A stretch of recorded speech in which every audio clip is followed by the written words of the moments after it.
and welcome to Talking Cars. I'm Jennifer Stockberger. I'm Steve Ellick. And I'm Jake Fisher. So we're at the time of year, little kind of doldrums of winter, but for us, we get super excited because it's that autos moment, late winter, early spring, when other than ourselves, we always focus on cars, but the whole organization kind of comes around cars. We get a bunch of resources. We'll have a dedicated magazine. The website gets focused on cars. Call it what you will, Autos Moment, Auto Spotlight. But a piece of that is our top picks for 2023. And it's always interesting to see what falls there. Before we start talking about them, Jake, just give us a quick refresher. What makes a top pick for Consumer Report? Basically the cars that I like. No. There you go. The Jake Fisher picks. No, I mean, it's funny. I mean, we're a bunch of car enthusiasts. And these aren't necessarily car enthusiast cars. I mean, correct. I like weird cars. These aren't them. These are cars that really suit a lot of people who are looking for a car. I mean, these are kind of where to start. And we break them up into different categories, different price categories, different use categories. These are really just like the no-brainers of these cars. And in order to be a top pick, look, we test lots and lots of cars here. We kind of sift through them, look at the top rated ones. Also, And when I say rated, it's not just what we do at the track. We put through over 50 different tests. It's also reliability, a huge part of it. And part of the reason why, our top picks might be different from the top choices somewhere else, because they're not layering in reliability. They're saying how well it did in their tests. Right. Again, tests are important. Reliability, safety issues, safety features. It's required to have a lot of, the latest standard safety features, the effective ones. And that's how we come up with our list. And the criteria changes year over year. A new safety feature might be a requirement. Yeah, I mean, as it was last year. Yeah, absolutely. So, I mean, when it comes to the safety features, I mean, look, consumers tell us all the time, why are they looking for a new car? It's about safety. Even if the car is, not falling apart. Obviously, the newer cars have more safety features, better crash protection, all that. And today, when you're looking for a new car, automatic emergency braking. Absolutely. There's a lot of different, these features that are just, and not just that, but ones that detect pedestrians, ones that operate at all, highway speeds as well. These are things that just, you should expect when you're buying a new car. Raising the bar. Raising the safety bar. So, exactly. So today, rather than focusing just literally walking through the list, I think the more interesting part for this conversation is a little bit of the trends. So the first one is there are so many hybrids. So 5 of the 10 top picks this year are hybrid versions, mainstream models, Corollas, Santa Fe's, Camrys, things like that. But if you even want to go a little deeper, 7 of the 10 have some level of electrification. And I know, Steve, you've shared, it's not just that we're testing more of them and there's more out there, but in our data, Jake talked about reliability, owner satisfaction, the popularity has allowed this separation. Yeah. So this year we were able to separate out the hybrid from their just regular gas versions in our survey as well. So we were able to calculate reliability, owner satisfaction separately for a lot of these, for Corolla versus Corolla hybrid, for example. And for those that we have enough sample size on, I mean, this has been incredible to be able to compare electrified versus non-electrified vehicles. And the owner satisfaction and reliability has driven these kind of over their traditional gas-powered counterparts. Yes, definitely. In many cases. Yeah. And I think of the Corolla hybrid. I don't care what boxes your priorities are, other than maybe performance. But when you look at complement of safety, 48 miles per gallon, a $25,000 price tag. Right. And for me, 2023, all-wheel drive. I was just like, wow. That's an amazing package. That's an amazing package for $25,000. And I think of the people, I just had a conversation with friends. They would love to get a Tesla, but they travel again, like I do, to Vermont. And they're like, and they often go to JFK. They fly, internationally, and they leave a car at JFK. And I said, just get a Corolla. That was my answer. I'm like, get your Tesla and get a Corolla for that trip. But anyway. Well, it's not quite as fun to drive as the Tesla, not quite as fast. But again, when it comes to practicality, I mean, it just... You cannot beat it. Yeah. And Jake, you've done, specifically, Jake's done some recent cost comparisons work about hybrids versus gas counterparts and EVs. Yeah, it's really interesting. So this is actually, we have our whole article about this, kind of like, will the EV save you money? And look, there's a whole lot of details about it, but we really kind of took this kind of laser focus on just the fuel going into it, the energy going into it. And, I think it's pretty common knowledge that, electric vehicles, the electricity is going to be cheaper than the gasoline prices. That's pretty much common knowledge, but it's not that simple. Right. And when we really kind of laser focused in it, you know what? Look, gas prices are different across the country. Electric prices are radically different across the country.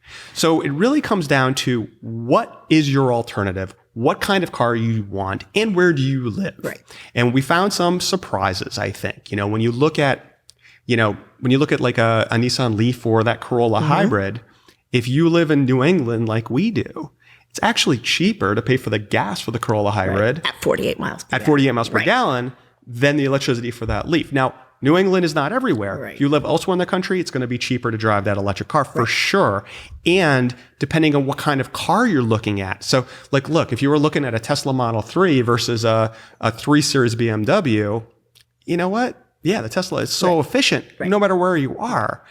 But if you're looking for a small SUV, like a Tucson hybrid or something like that, you don't have a choice of a $30,000 EV that's that kind of size. You kind of have to go much more expensive. So it's a complicated thing. I mean, obviously, you could read all about kind of what our analysis and that's was. what I was just going to say. But if you really want to dig in for your electric rates in your area, to do the cost comparison. Yeah, and I, look, I mean, we live in a world of sound bites, right? Right. Either like EVs are no good or EVs are the only way. I mean, the truth is there's nuance, and it is complicated. Right, and you have to do it for you. We were also talking about, you can appreciate this, we were saying how, what is it about us as humans as when we have to take our debit card out or our wallet out and buy fuel, it seems so much different than, it's just in my electric bill.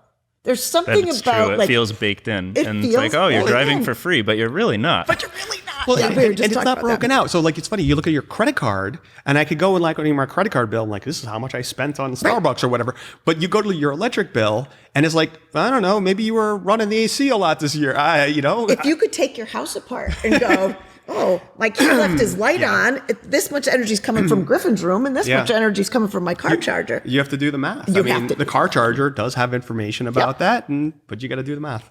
Not to mention, it seems easier. That's like if you're home charging. I mean, if you're out and about somewhere, it's probably more expensive to charge your car at another location as well. So you have to take that into consideration and we're as well. assuming home charging in a lot of the analysis. Oh yeah, I guess it could get very expensive out there. The good news is just recently, we also at consumerreports.org, there's a new, what we're calling the hybrid and EV hub.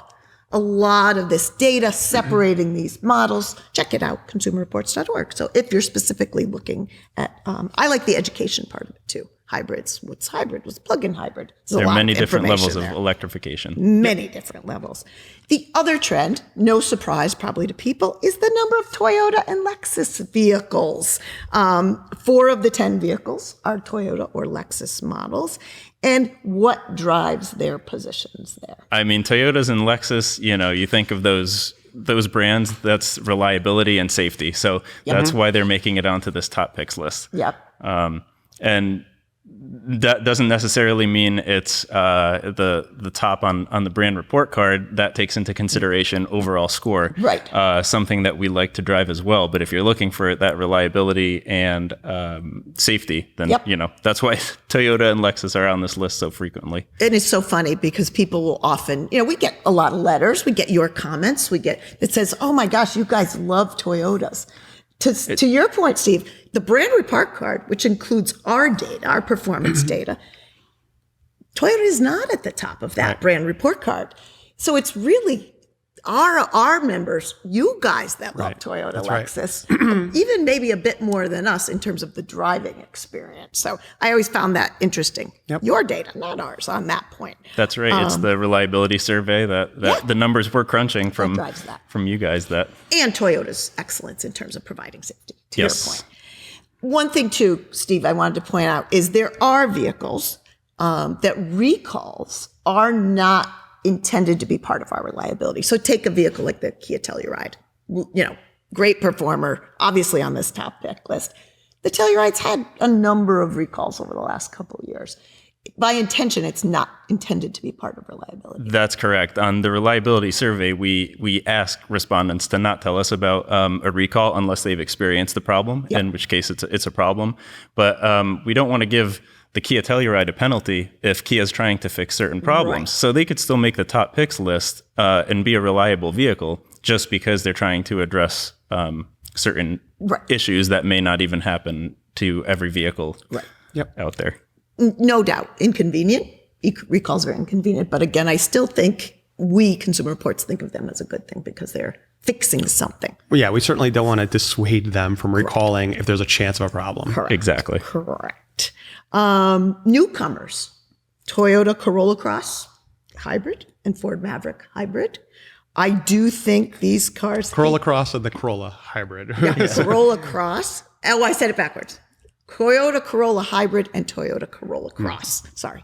That's hard to say fast. That is. A lot of Corollas. A lot of Corollas. Yes. But these hit the mark, not in just top picks, but what people want. To me, we've already talked about the Maverick's praises of being just the right amount of truck. Corolla Cross, again, safe, reliable, kind of what we just said about the Corolla, but adds that little SUV-ish shape that people might prefer access. On the Corolla Cross, there is a hybrid powertrain coming in 2023. That was what I wrote here. Thus my confusion. And we'll be able to separate that out in the data as well. So next year, it'll be the Corolla Cross Hybrid. Here's the Venerable. Again, it's worth mentioning. Subaru Forester. 10th time in the top pick list. What's the combination? What's the well-honed, formula that makes that Forester so good? They basically just make incremental improvements to it. I mean, redesigns aren't completely changing the vehicle, so they have a winning formula, and then they just continue to iterate and keep that formula as it is. People love it, and why change it? It's starting to look different than other cars too. Like they aren't going with all the trends of like, oh, let's make it swoopy and big pillars. I mean, it's like just good visibility. It's a box. The box works. Yeah. And it works for, again, I've always said it's the Goldilocks car. It works for my teen driver. It works for my 86-year-old mother who's still driving hers. It works for a small family. It works almost for a big family almost. It's big, and it's big compared to what it was. Like if you take we had an 09 one next to a Ford. It's a big car. Yeah. Big car now, but still great. And reliable and safe too. And reliable and safe and everything and all-wheel drive for us. I think I've said Subaru is the state car of Vermont. That's what they say. Tesla Model 3. Again, you talked about Tesla. Back in the top pick list. Yeah. Average reliability, owner satisfaction still high. You said something. What separates Tesla? Yeah. So this is the first time that we've actually had two EVs as top picks. Mm-hmm. And, we need to do this for a couple of reasons. One is, there's a lot of EVs now in the market, and we could really break it up by price. Yeah. In terms of, there's a big range. So the Nissan Leaf is a top pick. It's a more affordable one. The Tesla Model 3, a bit more expensive. But really what sets Tesla apart, well, I mean, look, there's a lot of things that sets Tesla apart. With a lot of people, we know, I mean, they're sports cars. They're very different over their updates, drive great. All these different things.